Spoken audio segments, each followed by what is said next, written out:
nous allons parler donc de ce braquage de la petite quartier qui effectivement a suscité de votre part beaucoup de questions et beaucoup de réactions, et ça me paraît tout à fait naturel.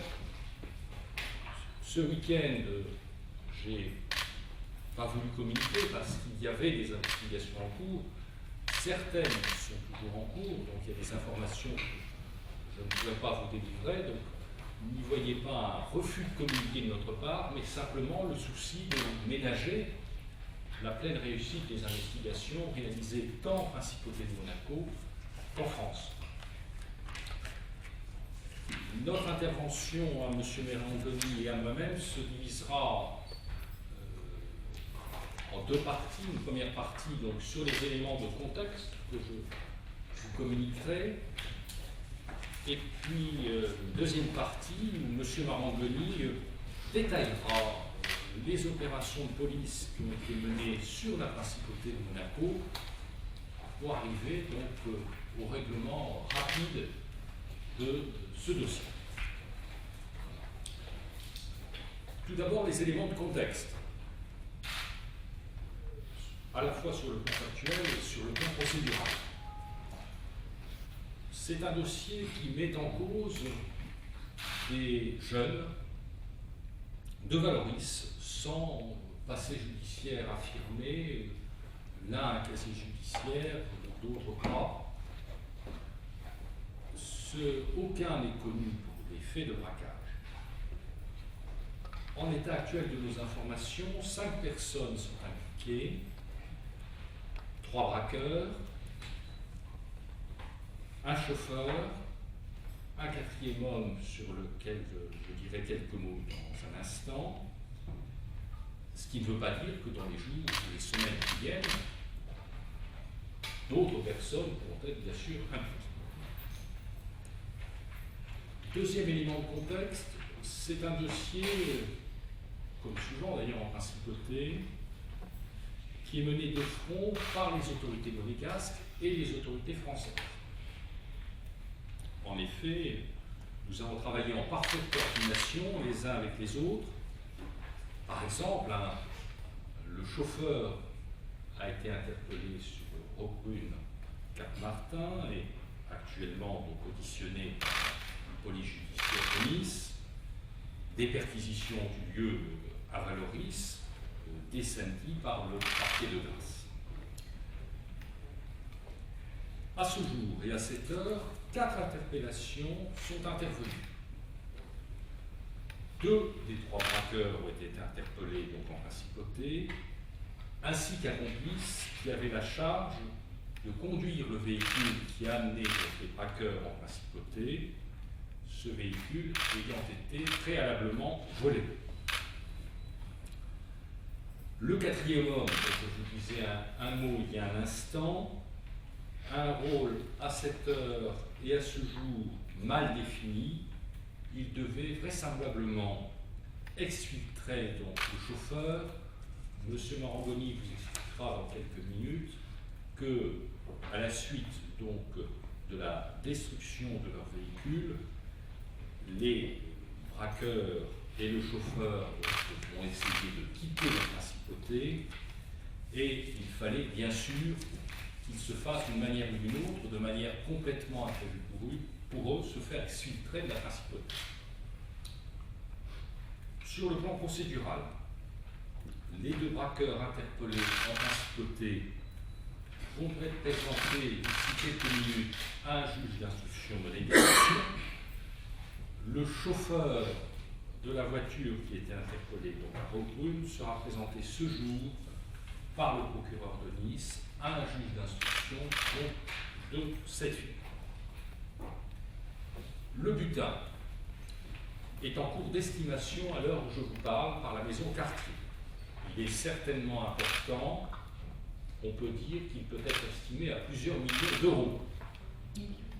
Il a été emporté par les braqueurs dans 3 sacoches contenant donc l'essentiel des bijoux se trouvant dans cette bijouterie, où ils sont restés environ une petite dizaine de minutes. Dès samedi, 2 sacoches ont été récupérées. La troisième a été récupérée en fin de matinée sur le territoire français par la police judiciaire de Nice sur les indications du chauffeur. Le dernier braqueur est en cours d'identification. Il n'est pas bien sûr à ce jour et à cette heure interpellé. Et donc, on espère bien évidemment qu'il le sera rapidement. Pour terminer, j'ai 2 raisons d'être satisfait. La première raison vient du fait que les autorités de la sûreté publique et leur personnel ont été en situation de régler en moins de 48 heures l'essentiel de ce dossier dans des conditions d'efficacité que je juge tout à fait remarquables. La deuxième satisfaction, c'est qu'à cette heure, la totalité du butin a été retrouvée. Et donc, c'est une deuxième raison pour le ministère public, pour le procureur général, d'affirmer, de dire sa satisfaction du traitement de ce dossier. Voilà quelques considérations un peu générales que je pourrais vous donner. Je vais maintenant laisser la parole à M. Marangoni, et bien évidemment, après, nous essaierons, M. Marangoni et moi-même, de répondre à vos questions. Merci, rapporteur général. Donc, en quelques mots et en 2 points, j'évoquerai dans un premier temps le chrono des faits, et ensuite je vous dirai quelques mots sur les moyens engagés. Alors, sur le plan du chrono, nous avons été avisés à 15h45, on appelle 7, à notre PC, par une personne qui nous indiquait qu'il se passait quelque chose de grave dans la bijouterie du quartier. 15h46, minutes après, nous mettons en place notre plan de sécurité et d'intervention qui consiste à une mobilisation des policiers autour du site et à un quadrillage grâce à notre vidéo protection. 15h46, à cet instant, nous ne savons toujours pas s'il s'agit d'un vol à main armée ou pas. 15h48, donc 3 minutes après, 3 individus dissimulant leur visage quittent le commerce par la porte principale. Notre plan d'intervention et de sécurité passe en phase 2. À la vue des policiers, ces 3 personnes prennent la fuite, abandonnent 2 sacs quartier contenant des bijoux, des téléphones portables et un pistolet semi-automatique. À 15h49, 4 minutes après notre alerte, le premier individu est arrêté, est interpellé par nos services. Concomitamment, les 2 autres malfaiteurs prennent la fuite avenue des Beaux-Arts en franchissant une palissade. Ils se séparent, un agent de police poursuit l'un des 2 qui se dirige vers le square Saint-James où un véhicule avec un chauffeur l'attendait, en fait, les attendait. À ce moment-là, cet agent de police fait preuve de beaucoup de sang-froid et de maîtrise, puisqu'il y avait un fort soupçon que l'individu soit armé, et il tire à 4 reprises dans le pneu avant-gauche du véhicule. Ce qui va bien sûr ralentir la fuite et nous permettre un peu plus tard les interpellations suivantes. Donc, le véhicule prend la fuite, il se sait pourchasser, et au niveau de la bretelle d'accès au rond-point du portier, les 2 individus à bord du véhicule l'abandonnent, ils avaient un jerrycan d'essence et ils y mettent feu. Et ensuite, ils prennent la fuite à pied. À ce moment-là, en direction du rond-point du portier, ils essayent à 3 reprises de voler un véhicule pour pouvoir s'échapper en voiture. Ils n'y arrivent pas. Poursuivant nos recherches, nos investigations, et grâce à nos plans de sécurité, à 21h15, un deuxième individu correspondant aux diffusions de recherche est intercepté.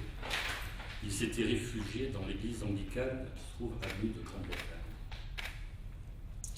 Donc il est identifié, il prenait la fuite et nous l'avons intercepté.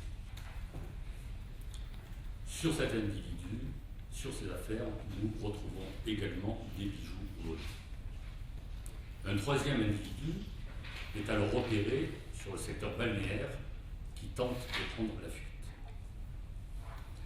À 22h15, après de nombreuses recherches, ce troisième individu est interpellé en territoire français sur la route menant au Beach Hotel.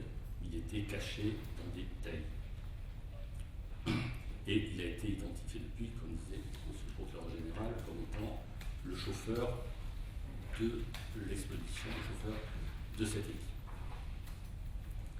À 22h25, nous sommes toujours en opération de sécurité, nous filtrons toutes les frontières de la principauté et au carrefour Saint-Roman, nous procédons au contrôle d'une personne à bord d'un véhicule dont l'apparence et le comportement nous paraît suspect et nous vérifions, nous apercevons qu'il s'agit du frère d'un des mis en cause qui sans doute, l'enquête le dira, venait sans doute essayer de récupérer son frère pour l'exfiltrer de la principauté. Donc il s'agissait de la 4e interpellation. Sur le plan des moyens engagés, nous avons bien sûr, dès la connaissance des faits, activé un plan de rappel assez important, même très important, puisque 23 enquêteurs supplémentaires ont été rappelés de notre division de police judiciaire, l'ensemble de fonctionnaires de l'ISVP. L'ISVP, petite information, c'est l'équivalent du RAID, du GIGN, en tenue lourde. L'ensemble de cette unité est arrivé sur place, bien sûr, pour toutes les opérations périlleuses ou dangereuses. Des techniciens de police scientifique, des effectifs de notre OPC, en tout, c'est près d'une 60aine de fonctionnaires supplémentaires qui ont été rappelés à leur hache, qui sont restés jusqu'à la fin des investigations, en plus bien sûr du dispositif général. Donc le dispositif mis en place a été, on peut le dire, très conséquent. Les différentes procédures ont été mises en œuvre sous l'égide de M. le procureur général, avec nos collègues français, notamment de l'antenne de police judiciaire de Nice. Et le premier constat que nous pouvons faire, c'est qu'en moins de 7 heures, nous avons interpellé 3 ou 4 membres de cette équipe et nous avons récupéré presque ou la totalité du butin, puisque nous sommes, à l'heure qu'il est, pratiquement sûrs, que la totalité du butin a été récupérée. Donc, ce qui veut dire que cette affaire a été quand même résolue en grande partie dans un délai très bref. Voilà ce que je pouvais vous dire sur ces 2 points. Merci messieurs, on va passer aux questions, si vous voulez. Oui, je voulais savoir à quelle heure vous avez déclenché l'entraide avec la France. Dès la fin de l'après-midi, parce qu'il fallait en urgence réaliser des perquisitions sur le territoire de la commune de Valoris pour aller au domicile de l'une des personnes qui avait été interpellée, donc immédiatement par la Sûreté publique de Monaco, donc très rapidement. La dernière sacoche, elle a été retrouvée ce matin. Oui, en fin de matinée, sur le territoire français. Elle avait été dissimulée par le chauffeur. Où ça? Alors précisément. Sur la route où on l'a interpellé, sur la route en direction du Beach Hotel, entre le Monte Carlo Bay et le Beach Hotel, elle était cachée, il avait dissimulé dans des taillis aussi, dans des buissons. Donc il a fallu faire un grand plan de ratissage avec nos collègues français et nous l'avons retrouvé. Pour ceux qui ne connaissent pas bien les lieux, c'est une toute petite portion. Vous savez que le territoire de Monaco est vraiment... Alors, vous avez l'hôtel de Monte Carlo Bay avec un rond-point. Juste après, il y a une route d'accès qui va jusqu'au Monte Carlo Beach, qui est le grand hôtel qui est au fond de la baie et qui lui est en territoire français. Le Monte Carlo Bay est à Monaco, le Monte Carlo Beach est en France. Et la petite route d'accès, la route d'accès est en France, alors que juste au-dessus, il y a une route qui est à Monaco. Donc mais c'est territoire français. Et il a été interpellé là. Donc pour lui, peut-être, il était toujours à Monaco. Dans sa tête, on ne sait pas, mais on sait pas. Voilà, parce que c'est vraiment, là il faut vraiment connaître très bien les lieux pour savoir qu'on est en France déjà.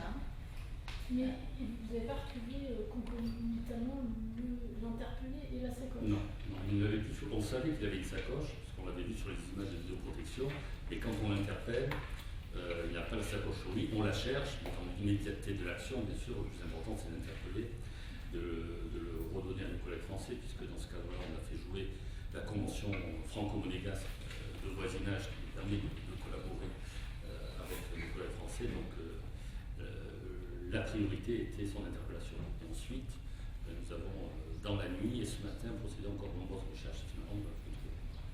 Donc là, il y a 2 radars qui sont présentés en ce moment à Monaco. Et il y en a le chauffeur.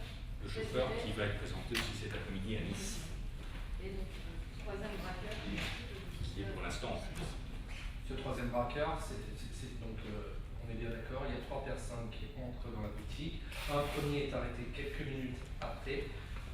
2 autres partent en direction du chauffeur. Non, en direction opposée. Dans des directions opposées, donc l'un va vers le chauffeur. D'accord, on est d'accord, c'est ça. Et donc il y a la 3e personne, enfin la personne qu'on recherche, c'est celle qui n'est pas allée vers le chauffeur. Voilà, c'est celle qui est partie en direction opposée. On est en train de déterminer son itinéraire. La personne qui était avec le chauffeur et le chauffeur sont les 2 personnes qui ont été interpellées et qui font 3 avec celui que l'on a interpellé à la sortie de la boutique. Monsieur le procureur, monsieur le directeur, c'est-à-dire que clairement, on a affaire à des amateurs, il parlait de jeunes qui n'étaient pas forcément connus, on a affaire à un groupe de bras cassés. Alors, j'en sais rien, mais en tout état de cause, ce pas des gens qui ont été condamnés précédemment pour des faits de braquage, qui sont jeunes, hein, ce sont des garçons qui ont des choses entre 20 et 25 ans, qui ne sont pas des personnes aguerries. Alors, est-ce que c'est des bras cassés? Ça, on n'en sait rien. Ce qu'on peut préciser, c'est qu'ils se sont préparés parce que le fait d'incendier le véhicule, d'avoir un jerrycan d'essence à l'intérieur, ça veut dire qu'il y a eu des actes préparatoires, une préparation de l'opération qui a quand même été bien organisée. Voilà, pour compléter ce que dit monsieur le directeur, ils avaient aussi dissimulé des vêtements pour se changer à proximité des lieux du quartier. Donc, ça n'était pas des amateurs, c'est des gens qui avaient effectivement pensé leur coup. Il y avait une reconnaissance le matin. Voilà, donc oui, on n'est pas dans l'improvisation complète. Je pense qu'ils ont été surpris par les capacités de réaction de la police monégasque aussi. Ils ont fait usage des armes à feu? Ils n'ont pas fait usage des armes. De quelle nationalité sont-ils? Français? Alors ils sont français.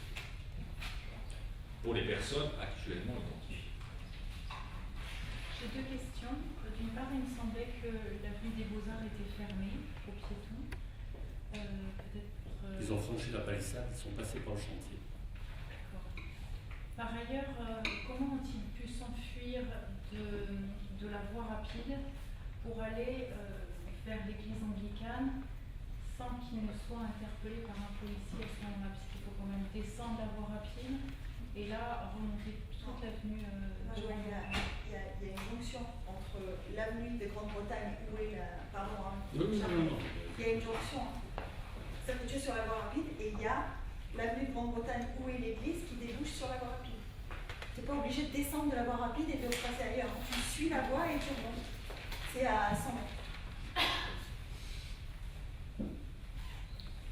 Mais alors, ça veut dire que pendant 24 heures, il y a une sacoche.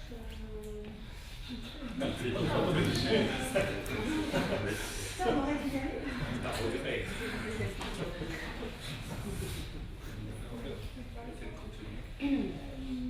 En termes de sécurité, plus généralement, ça veut quand même dire qu'on peut accéder à ce carré d'or qui est le plus prestigieux de la sécurité, armé et éventuellement avec d'autres intentions que celles de commettre ce qui s'est passé.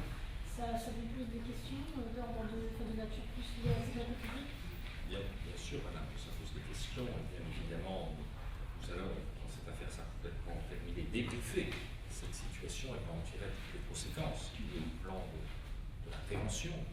J'ai dit là, ce n'est pas une question de compétences, mais plutôt du ministre d'État et du directeur de la Sûreté, mais effectivement, c'est des questions qui devront trouver des réponses. Monsieur Telfa-Lagazette, pour la précision, vous avez évoqué le fait que l'intégralité du bulletin a été retrouvée, mais que les estimations étaient en cours. Ça veut bien dire, on est d'accord, que l'inventaire a été fait et qu'on sait qu'on a retrouvé 100% des pièces. L'inventaire n'est pas complètement terminé parce que je vous l'ai dit, la sacoche a été retrouvée il y a 3 heures Et elle a été récupérée en France, donc nous ne l'avons pas. Et donc il y a la maison Cartier qui, bien sûr, tient, je l'espère, son inventaire, va aller, si ce n'est pas déjà fait, ça je ne sais pas, à Nice pour voir ce qu'il y avait dans cette fameuse troisième sacoche. Donc on est à l'heure actuelle pas certain d'avoir retrouvé 100% du temps. Je pense que pour l'essentiel, d'après les premières indications que nous avons, que la totalité ou la quasi-totalité a été retrouvée ici. Parce que le troisième braqueur, il a des bijoux aussi. Excusez-moi, je n'ai pas entendu des questions. C'est la C'est pas- Non, je disais peut-être que le troisième braqueur en fait, il a peut-être aussi des bijoux. Ça paraît improbable d'après les recoupements qu'on a commencé à faire avec la maison Cartier. Sur les images, nous les voyons sortir avec 3 sacs. Les 3 sacs ont été récupérés, le troisième étant ce matin.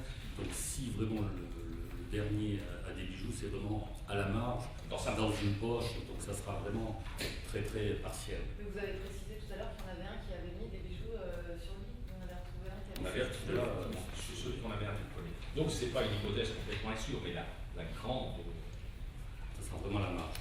voilà, la grande majorité de ces bijoux semble, moi je ne suis pas la maison Cartier, semble avoir été récupérés. Si j'ai bien compris, il n'y a pas de demande d'extradition qui peut jouer. Il y a 3 qui vont être jugés à Monaco, un qui va être jugé en France. Comment ça se passe? Alors, si vous voulez, c'est une excellente question. Nous sommes un micro-État et nous sommes tenus, bien sûr, par un certain nombre de règles de procédure, comme le pays voisin, bien évidemment. Et à partir du moment où une personne est interpellée en France, c'est le cas de celui que j'ai appelé le chauffeur, nous sommes dans la nécessité de dénoncer les faits aux autorités françaises, et donc ce chauffeur devrait être jugé en France, parce qu'à partir du moment où on a dénoncé une infraction à une autorité judiciaire étrangère, on ne peut pas reprendre sa compétence après pour juger la personne. C'est malheureusement un schéma, en raison de la taille de notre État, qui se vérifie assez régulièrement. Comment sont-ils entrés dans la bijouterie et avec quel accoutrement? Comment ça s'est passé à l'intérieur? Monsieur le directeur, va vous dire. Ils sont entrés dans la bijouterie, je dirais, de manière tout à fait normale, mais dans un accoutrement qui n'était pas celui de client habituel de la bijouterie Cartier. Leur tenue vestimentaire était une tenue, je dirais que l'on parlait tout à l'heure de la clientèle que l'on peut retrouver sur la place Casino, qui n'était pas un accoutrement, je dirais, type. Donc le premier est rentré, et lorsqu'il est rentré, il a fait rentrer les 2 autres qui étaient devant la porte d'entrée, mais il n'avait pas, on va dire, l'apparence de client habituel de ce type de commerce. Les employés, on les a menacés, on les a frappés, qu'est-ce qui s'est passé avec eux? On les a menacés. Menacés. Par arme. Par arme, ok. Ils étaient tous armés. Les 3 sont. Non, il y avait 2 armes. Mais ils étaient grimés, ils étaient à visage découvert. Casquette, écharpe, lunettes. Mais voilà, Donc ils vous ont n'avez pas le visage complètement dissimulé. Non. Voilà. Ils ont donné de la confiance au premier qui était devant la porte. Qui était, on va dire, le mieux habillé des 3. Les 2 autres n'étaient vraiment pas, mais il n'était pas quand même en costume cravate. Hein, voilà. Oui, on ouvre la porte de quartier sans appuyer sur. Sans sonner. Voilà, effectivement, c'est une question que l'on va débattre avec la maison Cartier. Après, ce sont les conditions de sécurité interne de la boutique, et là, bien sûr, ça va faire l'objet de réunions de travail à partir de très prochainement. Comment ça s'est résolu? Ils ont fait combien de temps après à l'intérieur? Combien de temps ça a duré ce temps? Alors très précisément 8 minutes, c'est pour ça que j'ai parlé d'une petite dizaine de minutes.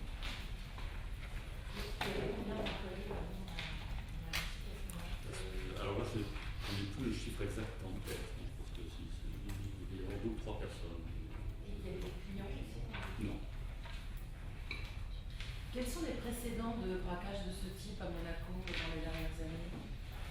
Il y en a eu quelques mois. Il y a quelques mois, et l'auteur qui était lui un étranger, Serbe, a été interpellé, je crois, 5 minutes après sa sortie de la bijouterie. Le butin, bien sûr, été immédiatement récupéré. Donc c'est le deuxième braquage sur quelques mois, mais c'est une préoccupation. Sans faire de, d'ailleurs, je sais pas comment on dit, sans faire de cocorico, ça veut dire que concrètement, c'est pas possible. Genre vous dites, enfin, on va peut-être pas utiliser ce terme, mais concrètement, c'est votre dispositif de sécurité. Je me très bien, mais c'est probablement beaucoup plus difficile ici qu'ailleurs. Hein. C'est la réponse prudente que je peux vous faire. Et vous avez un dispositif 100%. Enfin, alors, nous avons un dispositif important qui vous a été décrit par M. le directeur, qui, en raison de la taille de notre territoire, est probablement plus efficace, si on peut utiliser ce terme, que celui que peuvent mettre en place d'autres autorités dans d'autres pays. Notre territoire fait 2 km², et nous sommes effectivement sur une logique de prévention qui se montre efficace. Donc voilà la réponse que je peux vous faire. Qu'est-ce qui vous a amené aussi rapidement à savoir qu'ils venaient de Valoris? Parce que visiblement c'était assez rapide, ils avaient des papiers sur eux, ils ont envoyé assez rapidement. Alors, très rapidement, le premier interpellé, et je parle de mémoire sous le contrôle de M. le directeur, a donné son identité et son adresse. Et assez spontanément, il faut dire qu'il a été pris presque à la sortie de la bijouterie. Il a reconnu le principe de son implication dans ce braquage. Et donc oui, il nous a donné son adresse. Donc, il était intéressant de se rendre rapidement à son domicile, parce qu'il y avait peut-être des informations à récupérer, qui ont été récupérées. Donc voilà. Où était stationné le véhicule pendant le braquage et depuis combien de temps? Sur le square Saint-James, au niveau du Flashman. Je ne sais pas si vous voyez, il était juste avant le Flashman au niveau de l'agence d'État. Il était là en point et on est en train de déterminer à quelle heure il est arrivé. Parce que là aussi, c'est l'enquête, il y a encore beaucoup d'actes d'enquête à faire, de procédure. Donc il était stationné dans toute la commission des faits, il était là. En tout cas, il n'a pas bougé. Pendant la fuite, le véhicule a été accidenté. Avant qu'il s'immobilise et qu'il soit incendié, il y a l'accident sur le chemin. Il semble que le véhicule, alors le pneu a certainement été touché, le pneu, comme l'a dit M. le directeur, il semble que le moteur aussi a été touché. Donc en dehors du fait qu'on roule beaucoup plus lentement qu'on a un peu crevé, il semble qu'il y avait aussi des difficultés. Une balle aurait peut-être atteint le radiateur, le moteur, je ne sais pas. Donc on ne peut pas dire qu'il était accidenté, mais en tout cas, il n'était plus utilisable pour fuir de la principauté. Ce qui explique que très rapidement, ils ont voulu le détruire, parce que bien évidemment, il y avait des risques de découvrir des empreintes digitales, etc. Ce qui montre aussi que ce sont des amateurs éclairés, parce qu'ils ont bien compris que laisser la voiture, c'était peut-être dangereux pour eux. Quelles sont les peines prévues pour le braquage? Alors c'est donc l'instruction est ouverte pour vol à main armée, qui est un crime en principauté comme dans le pays voisin, et on encourt une peine de 20 ans de réclusion. Vous avez été alerté par qui? Est-ce que c'est par le personnel à l'intérieur de chez Cartier qui a déclenché le fameux bouton qui normalement vous permet d'être alerté? Non, c'est par une tierce personne. De l'extérieur? De l'extérieur qui nous dit il semble qu'il se passe quelque chose de grave, d'important chez Cartier, mais on n'a pas été avisé par la Cartier ou par la PAFI.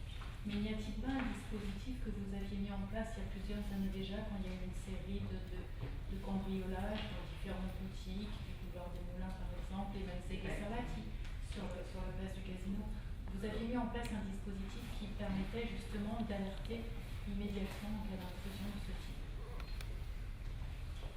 Alors, c'est une bonne question, mais la maison Cartier obéit à un protocole qui est propre et qui n'est pas soumis à notre dispositif. Et là aussi, ça va faire partie, dans le cadre des réunions de travail qu'on va avoir avec eux, de mise à plat de ce dispositif, parce que force est de constater qu'il est moins performant que celui qu'on a pu mettre en place.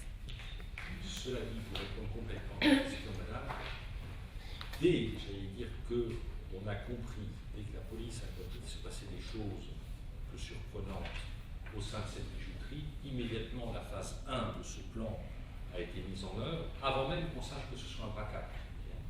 Ce qui explique la réaction presque en temps réel des services de police. Donc voilà, la simple information que quelque chose de suspect se passait a immédiatement induit le déclenchement de ce niveau 1 de plan de sécurité. Vous avez, semble-t-il, des policiers sur la place du casino en permanence, et notamment à quelques mètres de la boutique Cartier. Est-ce que ceux-ci n'ont rien que les policiers sur la place du casino s'assurent de toute la place du casino, donc ils ne sont pas en temps et en heure 24h/24 devant la petite quartier. Non, en revanche, ils ont été prépositionnés lorsqu'il y a eu cette alerte, sachant que bien sûr, lorsqu'il y a une alerte de ce type, on ne va pas devant la porte de l'établissement. Les mesures de sécurité imposent qu'il y ait un périmètre de sécurité, qu'on se mette à certains endroits, certains emplacements, le temps qu'il y ait une confirmation de l'alerte ou pas. Mais la place du casino est aussi vaste, ils ont une mission sur l'ensemble des établissements de la place du casino, donc effectivement, il y a une clientèle qui va, qui vient, ils ne peuvent pas contrôler, ils ne sont pas là pour contrôler avec toute la clientèle. J'ai une autre question, comment ont-ils pu donc descendre toute l'avenue des Spélugues sans être arrêtés par les policiers, avec une voiture qui roulait, si j'ose dire, puisqu'elle roulait. Parce qu'au début, la voiture a démarré très rapidement, et je vous rappelle qu'ils ont pris la fuite 4 minutes après que nous ayons été prévenus, et nous ne savions pas où était le véhicule. Donc à ce moment-là, le véhicule peut être sur n'importe quoi d'un principe. Peut-être, Richard, ce qu'on peut corriger, c'est qu'ils ne sont pas descendus par les Spélugues, ils sont descendus par Ostende. Ah oui, pardon. Ils sont partis dans l'autre sens. Comme c'était pratiquement chez Zara, tu vois. Et ils sont descendus comme ça, ils ne sont pas partis dans l'autre sens. Donc ils ont descendu toute l'avenue d'Ostende, ensuite ils ont pris le quai Kennedy. Non, ils sont descendus à Ostende. Oui, Rose Grimaldi, ensuite ils ont pris la voie rapide. Et c'est là que probablement ils ont constaté que leur véhicule, en dehors de la crevaison, avait des problèmes de mécanique. Ils sont sortis, Le tunnel, ils sont sortis après. Non, alors, quand ils sont rentrés dans le tunnel, ils ont vu, parce que ça, Richard nous l'a dit ce matin, ils ont vu qu'une première barrière, vous savez que dans ces tunnels, il y a des barrières. Et la barrière qui donnait sur la bretelle qui monte directement vers l'autoroute était déjà fermée. Donc, c'est pas mal quand même, avec un véhicule de police. Donc quand ils ont vu ça, ils ont dit on va partir dans l'autre sens. Et c'est pour ça que ça a rallongé leur parcours en fait. Ok. Je crois qu'il y a une question. Oui, je suis un peu cachée derrière les caméras. Pour parler des interpellations qui vont suivre du côté notamment de l'église anglicane, est-ce que vous avez été par exemple aussi averti par des personnes qui étaient sur place au cœur de l'église? Non, nous avions donc des signalements, nous avions la diffusion, puisque nous avions déjà des images grâce à notre vidéo. Donc tous les fonctionnaires sur place avaient bien sûr les images des personnes qui étaient interpellées, et donc ils cherchaient, puisque dans ce plan de sécurité, au plan d'intervention bien sûr, chaque équipe a un secteur déterminé et cherche aussi bien sur voie publique, dans différents établissements. Et à un moment donné, la porte de l'église anglicane était ouverte, et lorsqu'on s'est approché, la personne est partie à la fuite en courant. De toute manière, il a vu que nous allions y rentrer. Merci. Jean-Juliet. Oui, est-ce qu'on sait du coup, je ne sais pas si c'était abordé, mais sur la destination entre guillemets finale de cette équipée, est-ce que le projet était de revenir, de rester en France, de rejoindre peut-être Valoris, éventuellement ou pas en Italie, on ne sait pas encore, j'imagine. Non, à l'état des habitations, on ne sait pas quels étaient leurs projets postérieurs. Donc je ne peux pas répondre plus avant à cette question, je n'en sais rien. Mais les bijoux, ils n'allaient pas les porter, On peut imaginer, mais ce sont des hypothèses de travail, qu'ils allaient essayer de revendre ou de céder un receleur, parce que la difficulté, moi je ne pense pas à cette affaire, qui en est encore assez balbutiant, mais dans d'autres affaires, habituellement, les braqueurs remettent ou cèdent à des receleurs, j'allais dire, professionnels, si on parlait de professionnalisme, parce que ce sont des bijoux de valeur qui ne se vendent pas aussi facilement que ça. Parfois même, dans d'autres dossiers que j'ai eu à connaître dans la vie professionnelle, on retravaille les bijoux. On récupère en partie, je récupère des diamants pour les mettre sur d'autres bijoux. Donc il y a tout ce travail de commercialisation, si je puis parler ainsi, de bijoux de valeur, qui nécessite, si je puis dire, d'autres compétences que celles d'un braqueur, qu'il soit aguerri ou pas aguerri. Mais c'est une hypothèse. Je ne sais pas du tout ce qu'ils avaient l'intention. On voit dans les dossiers de ce type souvent intervenir des intermédiaires qualifiés, si je puis dire, pour recycler ces bijoux. Et là-dessus, vous n'avez pas encore de... Pour l'instant, on a rien. Vous avez évoqué de possibles repérages, c'est-à-dire qu'à posteriori, sur de la vidéosurveillance, on a réussi à... Alors, sur la vidéosurveillance, je ne sais pas, mais dans les déclarations que nous avons, effectivement, il y aurait eu notamment une reconnaissance le matin des faits. samedi matin. Peut-être qu'il y en a eu deux, mais pour l'instant, on est sûr qu'il y en a eu au moins une le samedi matin. C'est à ce moment-là qu'ils ont dissimulé les habits de rechange également? Je ne peux pas vous répondre parce que je ne le sais pas, mais on sait qu'effectivement, ils avaient pour projet de. D'ailleurs, là, deux d'entre eux, bon, là, c'est changé effectivement la condition qui a été rappelée, mais ils avaient des points où ils avaient placé des vêtements pour se changer ici. Qui montre quand même un début de professionnalisme. Vous avez parlé de deux armes, dont un semi-automatique, l'autre c'était un avocat libre. Est-ce qu'elles étaient chargées ou pas? Alors celui que nous avons récupéré, je ne sais pas pour le deuxième, mais celui que nous avons récupéré était chargé avec une cartouche chambrée. Donc il était prêt à être utilisé. Vous pensez que après ce fait, même si vous avez été très rapide, vous êtes arrivé à tout réprimer et tout, vous pensez que maintenant Cartier ou les autres bijouteries qui n'ont pas ce dispositif duquel on avait parlé dans les années, ils vont revenir vers vous pour suivre vos instructions, ils vont continuer à faire de leur tête, que peut-être c'est pas tout à fait une bonne idée. Certains dans ce que l'on va préconiser aujourd'hui, et d'ailleurs nous allons réunir rapidement tous les bijoutiers de la place, bien sûr, pour faire un audit de la situation de la manière la plus exhaustive qui soit, pour éviter ce type d'événement.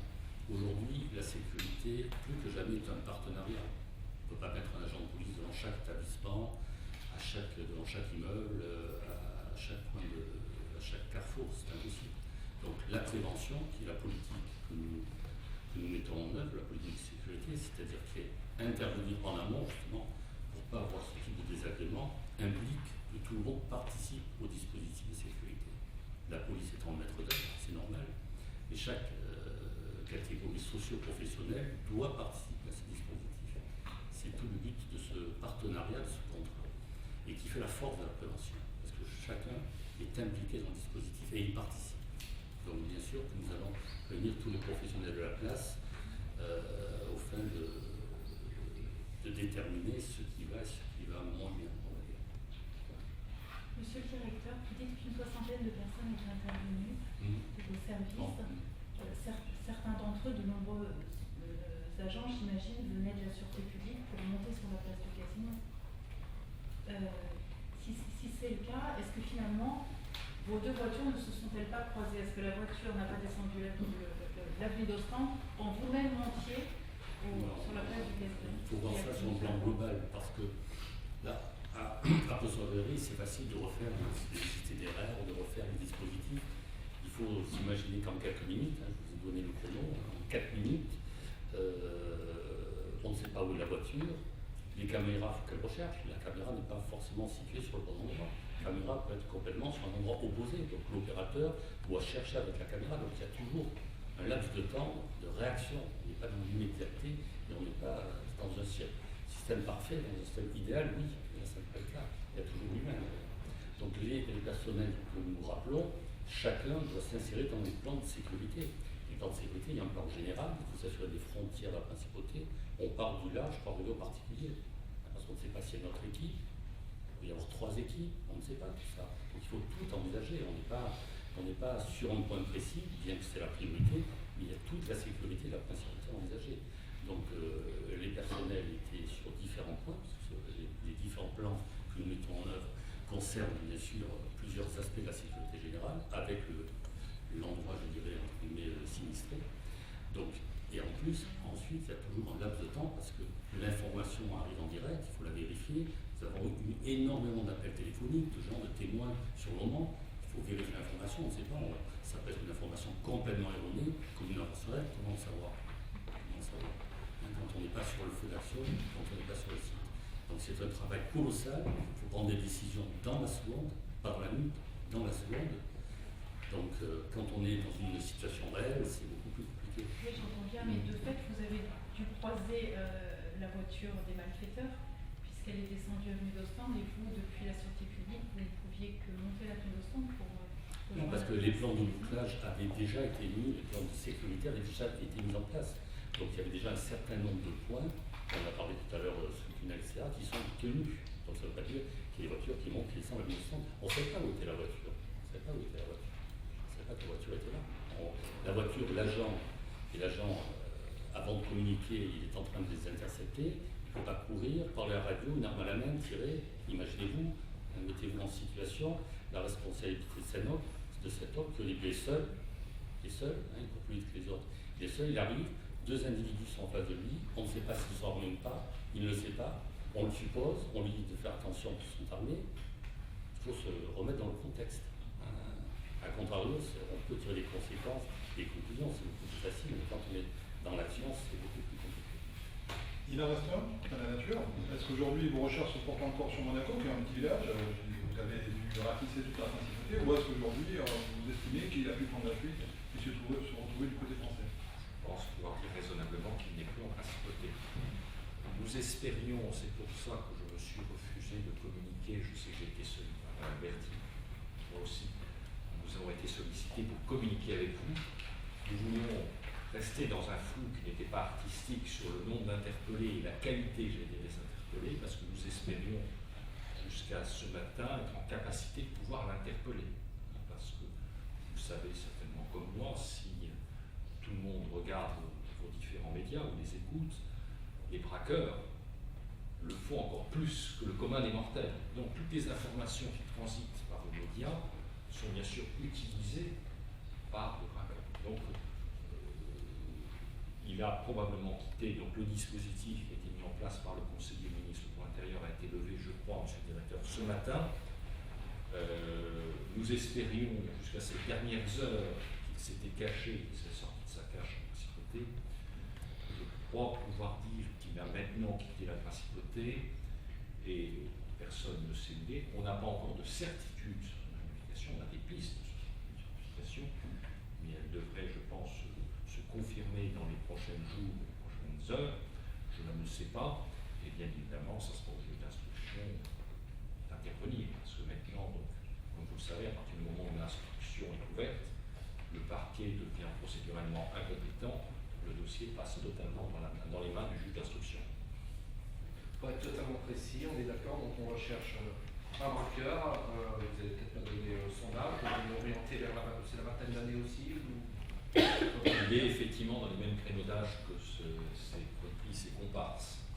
Pour être très précis, 2 des braqueurs ont été interpellés à Monaco, sont actuellement à Monaco. On peut donner un âge précis ou là aussi on est sur les 20 ans? Je n'ai pas leur âge précis en tête, mais on est entre 20 et 25 ans. Tout le monde a entre 20 et 25 ans, c'est des jeunes, y compris en France. Donc pour les 2 autres personnes qui semblaient un chauffeur et peut-être un deuxième chauffeur qui serait peut-être le frère. Tout à fait. Parfait. Je voulais dire, après, je ne sais pas si vous avez de nombreuses questions, mais s'il y a des one-to-one qui doivent être faits, c'est maintenant. Hein, donc, compte tenu de ce caractère amateur et finalement d'un certain nombre de préparatifs, est-ce que vous êtes certain que c'est quelque chose qui a été initié de leur propre chef? Est-ce qu'on peut imaginer qu'il puisse y avoir un commentaire? Je n'ai aucune certitude. Vous savez, le métier de magistrat conduit, surtout quand il vieillit, à beaucoup d'humilité. Il n'y a pas de certitude. Le braqueur en fuite, il était armé, on le sait? Alors le braqueur en fuite, je crois qu'il était armé. Il a été armé à un moment. Et on n'a pas récupéré la deuxième arme. Donc soit ils l'ont jeté quelque part, ils s'en sont séparés, soit c'est lui qui l'a conservé par derrière. Il est dangereux, lui. Pardon? Il est dangereux, enfin, je veux dire, est-ce qu'il peut surgir devant la porte? Il est potentiellement dangereux, bien sûr. Oui. Ils n'ont pas fait ça leur passé quand même, hein. Ils ne les ont pas utilisés. Il y en avait 2, ils ne les ont pas utilisés. Est-ce qu'il a une partie du butin dans les poches? Je n'en sais rien, Normalement, non. Une grande partie, normalement, non. Ou la quasi-totalité.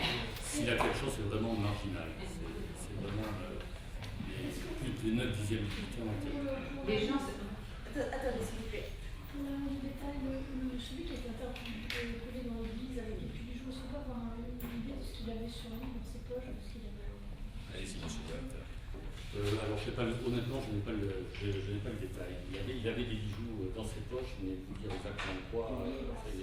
Mais l'information. Il parle de sa tenue, a simplifié les choses pour des raisons que je ne connais pas. Il a essayé de se changer lui aussi. Et il n'a rien trouvé mieux que de mettre une veste de Père Noël. Elle n'est pas les leaders, mais Celui Dernière qui est passé par la sacristie. S'il vous plaît, dernière question et on passe au White One. Je voulais juste vous dire, vous avez été très rapide, très efficace. Les gens à Monaco s'y sont sûrs parce que elle est pas sûre. Est-ce que même si vous avez une réaction très rapide et tout c'est bien fini, est-ce que vous pensez d'augmenter encore des agents, de faire encore autre chose Oui, actuellement, il y a un plan de réflexion de la sûreté publique qui s'appelle le plan Sûreté publique 2020, et qui est un plan de réflexion et d'anticipation sur les nouveaux problèmes que nous pouvons rencontrer. La société évolue très vite. On vit dans une société violente, on le constate tous les jours. Donc j'ai initié une grande réflexion sur ce que sera la délinquance sans doute de demain en principauté et quels sont les moyens adaptés pour y faire face, pour conserver ce haut niveau